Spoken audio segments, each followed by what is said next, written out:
नमस्कार दोस्तों। क्या आपने कभी सोचा है कि जब जब इस संसार पर संकट आया तब उसकी रक्षा किसने की?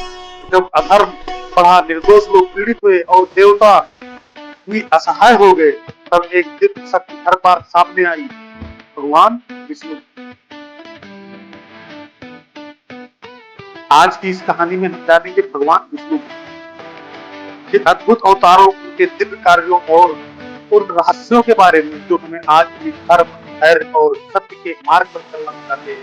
इसलिए इस कहानी को अंत तक जरूर देखें, क्योंकि अंत में एक ऐसी सीख मिलेगी जो आपकी सोच बदल देगी। तो स्टार्ट करते हैं। रात का समय था। एक छोटा सा गांव गहरी नींद में सो रहा था, लेकिन गांव के किनारे रहने वाला एक गरीब बूढ़ा किसान जाग रहा था। कई दिन से उसकी फसल सूख चुकी थी। घर में खाने के लिए बहुत कम अनाज बचा था। फिर भी उसने फोटो पर एक मंत्र रट रखा था, ओम नमो नारायण, ओम नमो नारायण, ओम नमो नारायण, ओम नमो नारायण। उस रात उसके दरवाजे पर एक साधारण वस्त्र पहने युद्ध रूप में एक यात्री ने दस्तक दी। किसान ने दरवाजा खोला। यात्री ने कहा, बेटा मैं बहुत दूर से आया हूँ, क्या थोड़ा पानी और थोड़ा भोजन मिल सकता है? घर में मुश्किल से दो रोटियां। किसान की पत्नी ने कहा, अगर इन्हें दे दिया तो हम क्या खाएंगे? किसान मुस्कुराया और बोला, भूखा अतिथि भगवान का ही रूप होता है, जो होगा देखा जाएगा। दोनों रोटियां और पानी उस यात्री को दे दिया गया। या, यात्री ने भोजन किया, किसान को आशीर्वाद दिया और रात में ही चला गया। अगली सुबह जब किसान खेत पहुंचा तो उसने देखा, क्या देखा? सूखी फसल में नई हरियाली दिखाई दे रही है। कुछ ही दिनों में खेत में लाभ, पूरे गांव के लोग हैरान।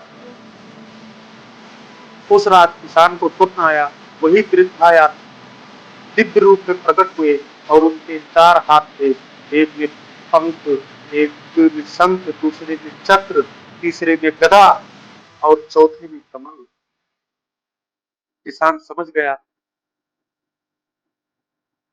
कि ये कोई साधारण यात्री नहीं थे, ये स्वयं विष्णु भगवान थे। किसान की आंख खुली, उसके चेहरे पर आंसू थे, लेकिन मन में अपार शांति थी। उस दिन से उसने कभी किसी जरूरतमंद को खाली हाथ नहीं लौटाया। इस कथा की सीख ये है कि भगवान विष्णु केवल मंदिरों में ही नहीं, बल्कि दया, सोच और सच्चे कर्मों में भी मिलते हैं। जो दूसरों की मदद करता है, उसके जीवन में आशा और विश्वास का प्रकाश बना रहता है। अंत में श्रद्धा से बोलिए, ओम नमो नारायणाय नमः, ओम नमो वासुदेवाय नमः।